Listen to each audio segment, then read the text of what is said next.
welcome back to Hammond's Upholstery. I hope you enjoyed the last video, the antique style park and old chair. Anyway, so on with this one. We've got a sofa repair, quite a common fault with leather sofas. Unfortunately, most of them have fixed seat cushions, so they're not really the simplest thing to fix. Well, to do them properly anyway. Anybody can stuff some foam in from the underside on top of the springs. Admittedly, a bit more difficult when you've got a reclining action, but we need to replace the cushion fill, just so I know I've done the job properly. So let's have a walk around and see what's going on. Right, cushion fills ready to go back to the customer. They're being collected. The antique chair you would have seen in the last video, waiting to be collected. We've got these antique chairs that are freshly in from the polishers. Need to get on with them. Before then, we've got these bar stools in a white leather. I have to admit, I'm not particularly looking forward to them. We've got an antique child's chair. It's a sorry condition, but we can rectify that. We're not repainting it or anything, we're recovering it and repairing the arm and leg. And I was on with doing this stool here and the two sets of cushions. They're all going to be done in variations of this arm mill plaid and plain fabrics that's in that box there. As you can see, I've started cutting them. But what I need to do first off is get stuck into this seat. This it's a three-seater. One section's been removed, obviously. So we have the centre and the end. It's this end one that customers concerned about. Let's see if I can demonstrate that. I'll turn the camera around. Okay, so when I sit on this one, this side, obviously it's missing the back, but you get the idea. The seat's not too bad at all. It's this end one that you disappear down, and I can feel the seat rail, certainly the centre. You won't feel the back one when the back's on there, but it is very soft. So we're going to address the springs that are in this, the action, because I think the whole action is loose on the frame. There might be some fixings missing here, and we'll look at the foam. I hope that I've got foam in stock to do this one. Possibly up there, but if not, we need to get the seat out of this and get the foam on ordered. Then I can get back on with these cushions over my shoulder here, whilst I'm waiting for the cushion to come into me, which should only take a few days. So let's get off of this. Put the kettle on, turn this upside down and see what's going on with this seat. We possibly need to take the arm, the action and everything out of this. So it's like I say, they're not straightforward, these repairs.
to rip up for a change or disassemble. We've got the bottom cloth off it now, so I can see what's going on inside. So there's no broken springs, which is good news. The webbing here is worn where it's been rubbing on the frame. I may replace that. So what I need to do next is to get the cushion out, and I can't get the cushion out the bottom. It's got to come out of the top, so all this cover has got to be unpicked all the way around, and hopefully it should come off in one piece. I can already see some damage here where the front of the seat is potentially collapsing, but I can't really say much more till I get the cover off. So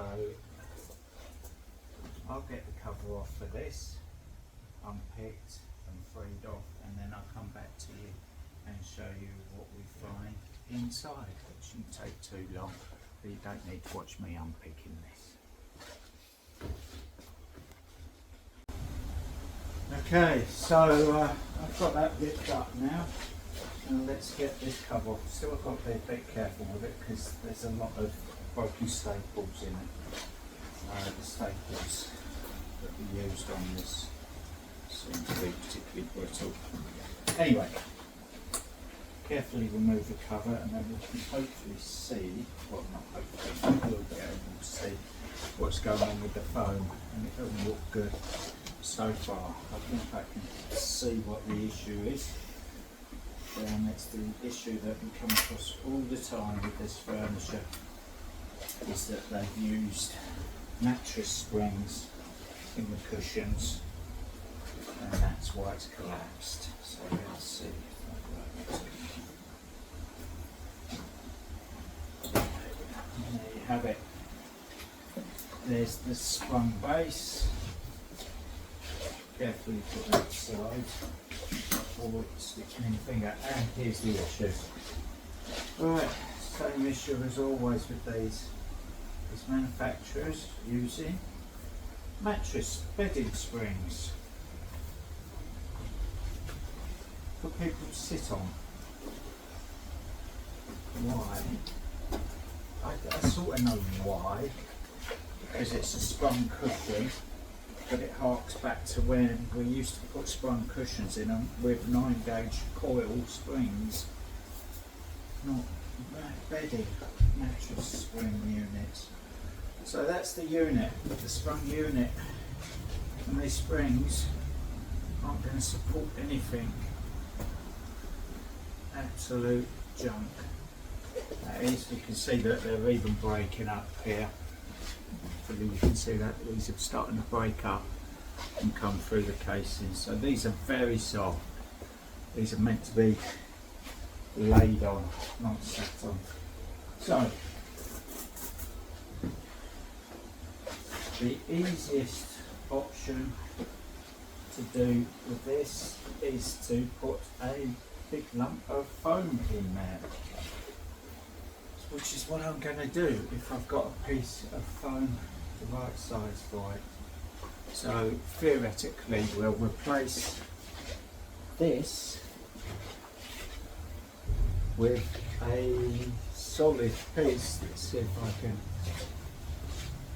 get a cushion down to show you. This is one of my samples. We'll replace this with one of these in there. This is going to outlast those springs by a long way.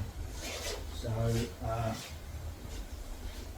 don't think I've got any in stock currently, so I will have to order that unless I've got a piece of blue foam, which I have there, and I need to measure that off camera.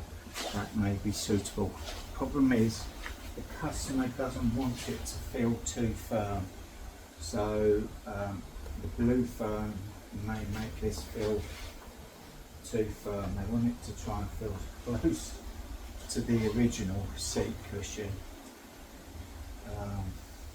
but also their concern is the seat feeling too soft and collapsing. It's a very difficult decision to make. I would want to put the blue foam in there, but I think that's going to be too firm, so I may use a combination of the blue and the medium foam, so a sandwich of two different types of foam if I've got them in stock or I'll order one. That will give the softness initially, but hopefully once you sit in it, it will take a bit more of the weight, because there's nothing wrong with the sprung unit that's in it. It does need a couple of webs replacing on it, so I will replace the webs, but the springs don't need replacing, so that's what we're going to do. But this is the culprit, this unit here. I can't tell you how long this has been together, this sofa. There's no markings on it, nothing else the customer had, but I'm not sure of the longevity, but we'll replace this out with a piece of foam, get it put back together and back to the customer, and it should last them a good while longer, certainly longer than the other seats in the sofa now at this point. But as this is the one they sit in all the time, that's the real issue.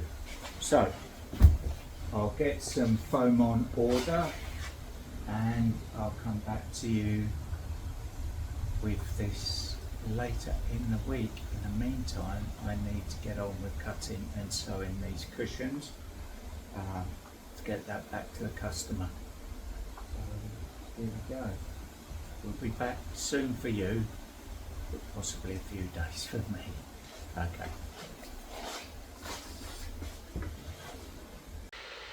Okay, just whilst the kettle's boiling, I'll tell you what I'm on with next. I'm currently still waiting for the foam fill to come for that leather chair that's in the first part of this video that we're doing the repair on. So in the meantime, I'm going to be jumping onto this very large footstool. It's almost the size of a bed mattress, but we're recovering that in a 100% wool fabric. I'll show you that in a second. That's down here. There you go. Lovely fabric is going on this stool. So we're going to have to make the buttons. As you can see here, this is stitched in effect. So we're going to recreate that because we can't really deep button this because there's no real depth in it at all. We'll see once we get the cover off what's involved, but so back very soon and you can join me whilst I rip this up.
Okay, so that's it unpicked all the way around the bottom and the strings cut and loosened off for the buttons. So let's turn it over and have a look at what we've got. Okay, so it's constructed, this is basically a box with the holes drilled in it for the buttons. So I'm going to have to make a lot of buttons.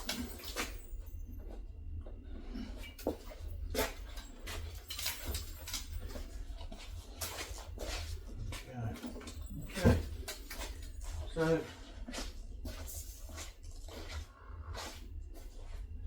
yeah.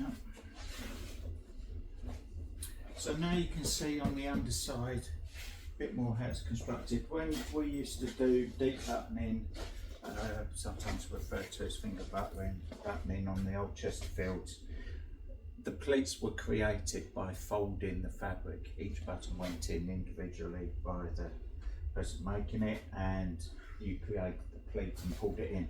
This, as I'm sure you can see, is folded, sewn in these pleats.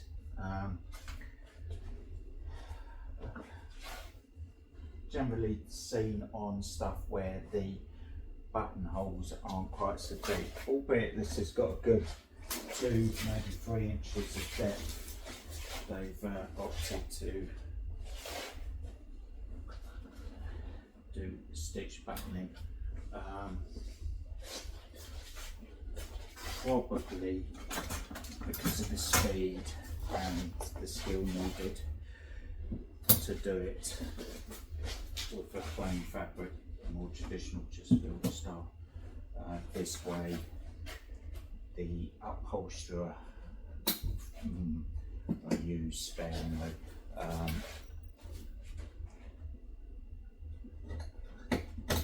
Can't really go far wrong, and they're all individual then. Did they manage to do this without putting a join in the fabric? That would be interesting, because I'm hoping that they did manage to do it without putting a join in the fabric.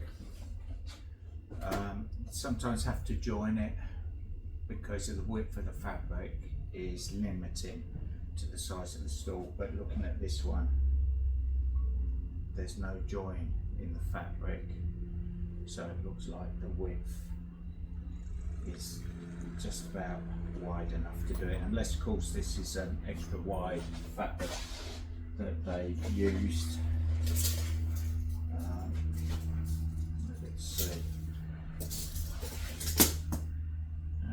possibly not. Maybe 56 inches. I'm hoping that the wall that we have is the same width, if not wider, so I don't have to put joining fabric. But there you go. So I can take some measurements off of this and then transfer that to the new fabric, sew it up, make the buttons and crack on with this. So I'm going to unpick part of this just so I can check the width of my fabric and get on with sewing that. There's the fabric it's going to be in.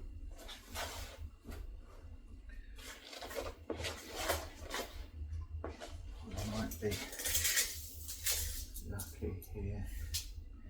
It's just under 56 inches.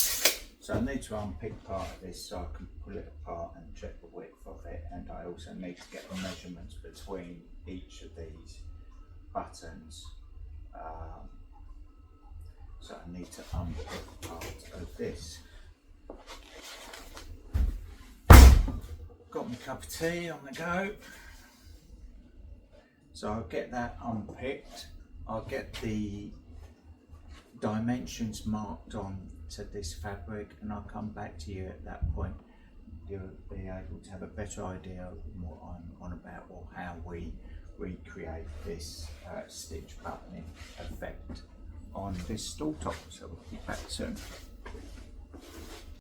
Right, so I've unpicked part of this, basically up to the first row of buttons, so I can get the fabric out, laid out, and you can see the original lines here from the manufacturer where they've stitched it. There's their pencil marks.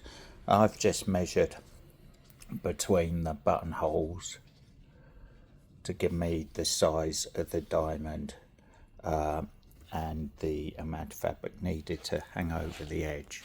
So there's a better view of it in its entirety, and that's got to go on here. I've got to transfer those marks onto the new piece of fabric and then sew it up in the same manner that it was done. We used to do it a lot on pub seating, commercial seating, where they had the stitch buttoning. So it is something I've done many times before. I've done many meters of it.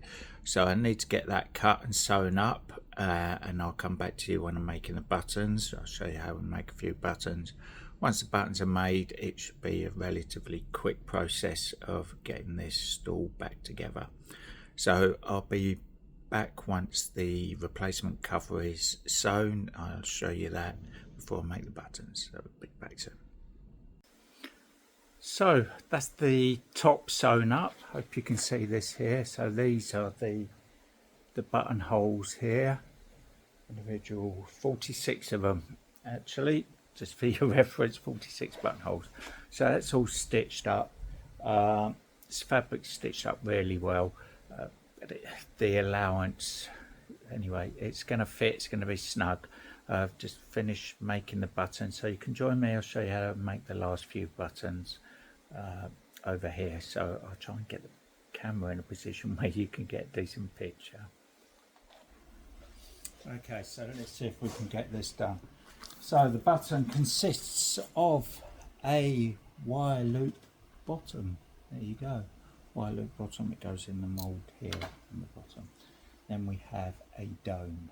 These are aluminium domes. And we have the fabric that we cut, the little disc. So the little disc fabric goes in there. Push the button down onto there. Onto there.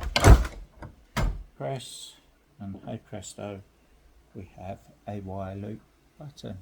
There you go. Hopefully you can see that. So they make up really well, those buttons.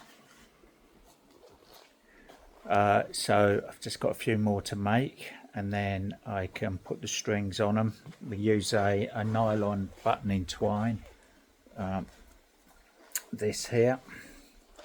So we need to string the buttons up, and then I can start doing the top. But that's going to be next. It's getting on a bit today. I've had about enough, so I'm going home today. So in the morning we'll get this buttoned and finished, and then I can, the best bit is making that phone call to the customer telling them their furniture's done. So I'll see you in the morning. Right, good morning. We're back on with this. Need to get this done today. So let's put the camera up and get some buttons in. The buttons are prepped. Got some ties here that I put in the back of the strings temporarily to get the buttons all in. But I'll explain as I go along. Cup of tea's on the go. So let's get the camera set up.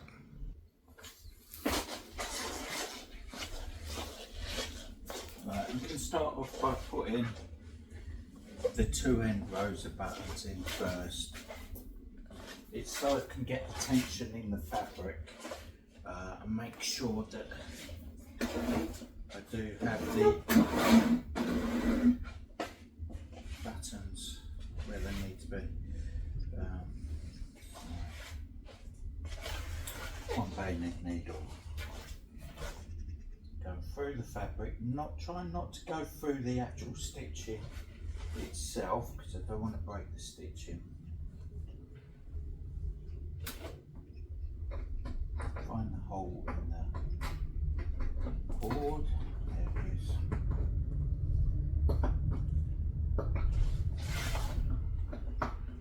There's another grab in the way there.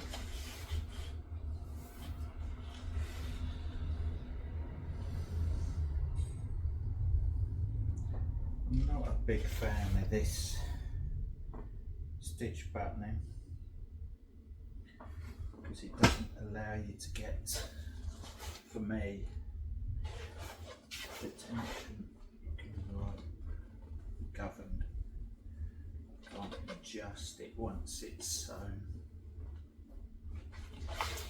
So I'm running my finger around the edge of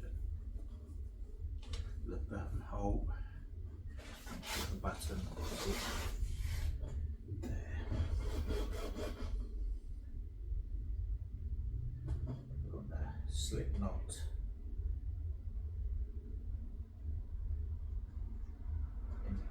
twine,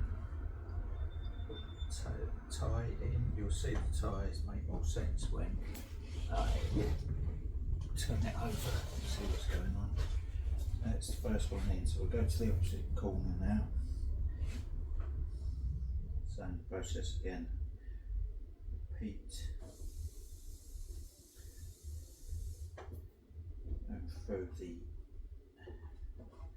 hole in the foam, through the board. So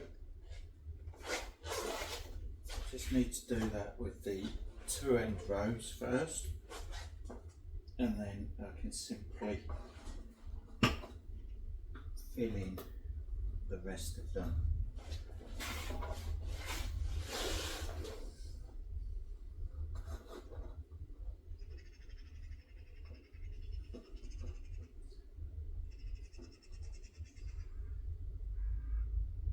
I honestly think I could deep button this as quickly, if not quicker, than it takes to sew these pleats in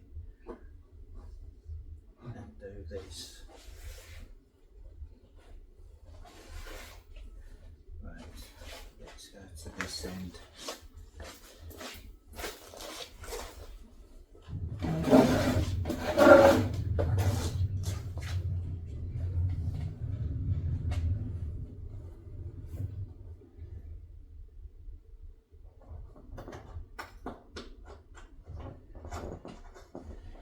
Very warm one again today, so I'm in a bit earlier. I want to get this done and dusted. I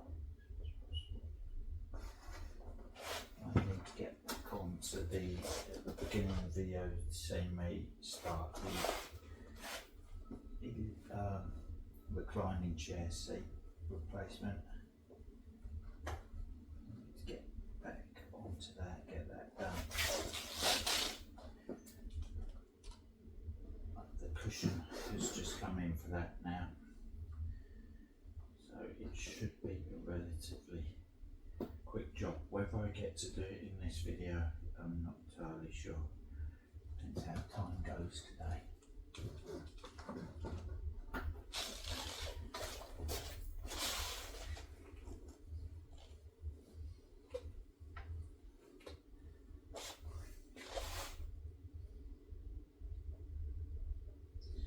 The last couple of video, or certainly the last video, should I say, was a long format, and I'm not sure that's very beneficial on YouTube, so let's try and keep this to short formats.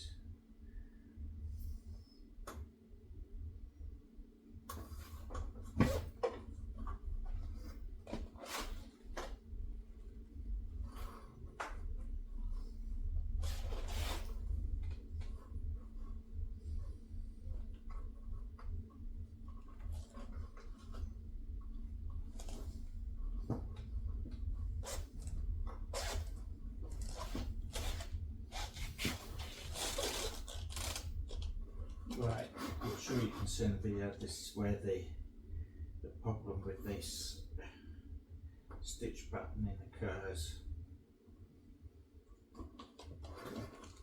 is getting it absolutely spot on with the allowances is difficult.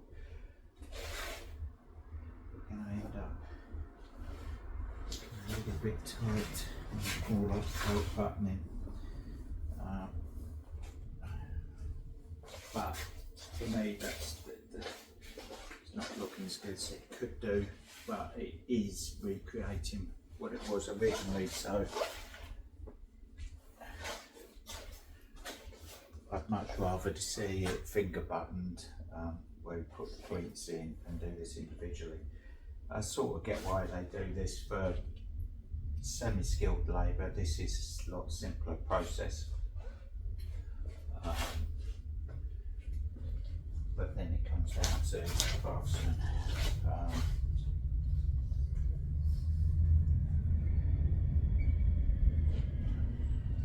So I shall carry on putting 47 buttons in.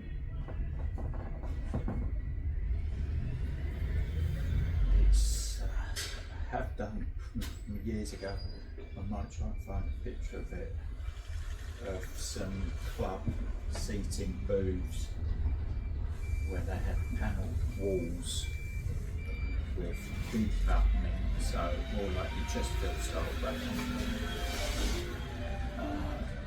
proper big buttoning on all the backs of the booths. It was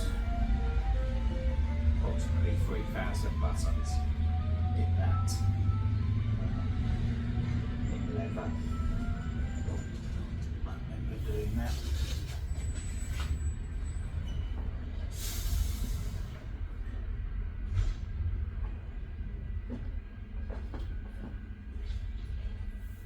Right, so I'll put this button in and I'll come back to you once I've got all the buttons in the top.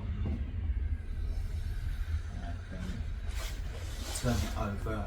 Okay, so sorry to interrupt this, but I think we're going to leave this video here, otherwise it's going to be extremely long. So this will be part 1 of part 2. In part 2 hopefully you'll see the leather sofa seat repair and you can get to see this stool finished off, ready to go back to the customer. So we'll see you in part 2. We'll be back very soon.